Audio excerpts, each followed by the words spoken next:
Hello વિદ્યાર્થી મિત્રો, આપ સૌનું આપણે આ યુટ્યુબ ચેનલ પર હાર્દિક સ્વાગત છે। આજે હું લઈને આવી છું ધોરણ 10 વિષય ગુજરાતી પાઠ 4 ભૂલી ગયા પછી સ્વાધ્યાયનું સંપૂર્ણ સોલ્યુશન।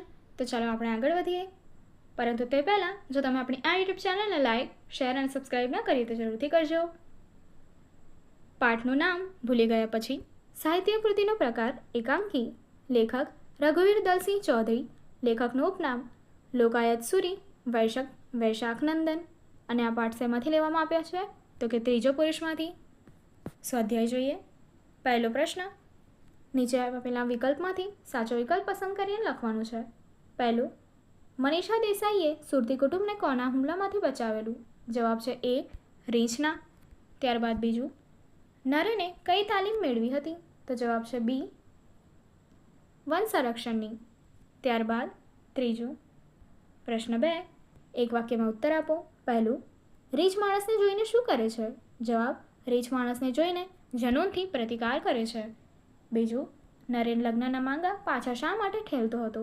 જવાબ, તે જે કન્યા પર કવિતા લખતો હતો તેણે લગ્નની ના પાડી હતી, તેથી નરેન લગ્નના માંગા પાછા ઠેલતો હતો। પ્રશ્ન 3, 2 થી 3 વાક્યમાં ઉત્તર આપો। પહેલું, આપણે આપણા વારસાનું જતન અને સંરક્ષણ શા માટે કરવું જોઈએ? જવાબ, આપણે પ્રાકૃતિક અને સાંસ્કૃતિક વારસો વિશ્વમાં ભવ્ય, સમૃદ્ધ અને વૈવિધ્યપૂર્ણ અને અજોડ છે।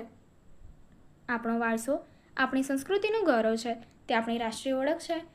આપણો પ્રાકૃતિક વારસો એ કુદરતને આપણે આપેલી અમૂલ્ય દેન છે। ભૂતકાળમાં કરેલી ભૂલોને વર્તમાન અને ભવિષ્યમાં વિકાસની દિશા નક્કી કરવામાં આપણે પથદર્શક બને છે। આપણો વારસો સદીઓના અથાગ પરિશ્રમનું ફળ છે। વારસો એ દેશની પ્રજા માટે આદર્શરૂપ છે, તેથી તે નષ્ટ ન થવો જોઈએ। વિદેશી પ્રજાના આક્રમણોથી આપણા વારસાને ભયંકર નુકસાન થયું છે, તેથી તેનું રક્ષણ કરવું એ આપણી ફરજ છે। આપણે આપણા વારસાનું સાતત્ય જાળવવા આપણે તેનું જતન અને રક્ષણ કરવું જોઈએ। પ્રશ્ન 2, નરેન જે મનીષાને ઓળખતો હતો તે મનીષા કેવી હતી? જવાબ, નરેન જે મનીષાને ઓળખતો હતો તે સુકુમાર હતી, ડરપોક પણ હતી અને તે ગરોળીથી પણ ડરતી હતી, નમણી હતી અને નાજુક પણ હતી। ત્રીજું, વિરાટભાઈએ મનીષા અને નરેનની સગાઈની ના પાડી કારણ કે? જવાબ, મનીષાના પિતા વિરાટભાઈએ મનીષા અને નરેનના સગાઈની ના પાડી કારણ કે વિરાટભાઈ જાણતા હતા કે તેમની દીકરી મનીષા નમણી, નાજુક અને ડરપોક છે।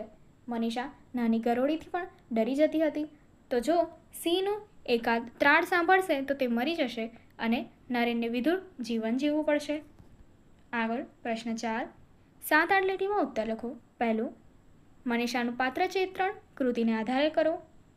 ભૂલી ગયા પછી આ કૃતિ એકાંકી છે। તેમાં મનીષાની નારી શક્તિનો મહિમા અને સમગ્ર નાટ્ય વસ્તુ કેન્દ્રમાં છે। લેખક મનીષાના પાત્ર દ્વારા નારી શક્તિનો મહિમા કર્યો છે।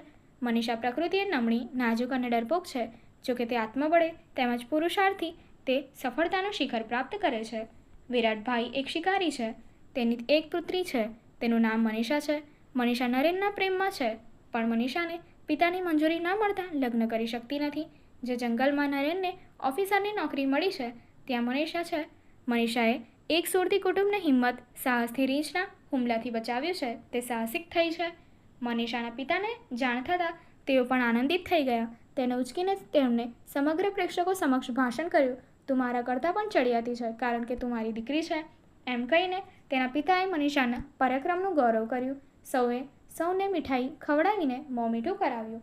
તેમણે મનીષા અને નરેનને આશીર્વાદ આપ્યા કે તમારા ભવિષ્યમાં પ્રેમ, શૌર્ય અને અંકિતનો ધ્વજ ફરકાવો।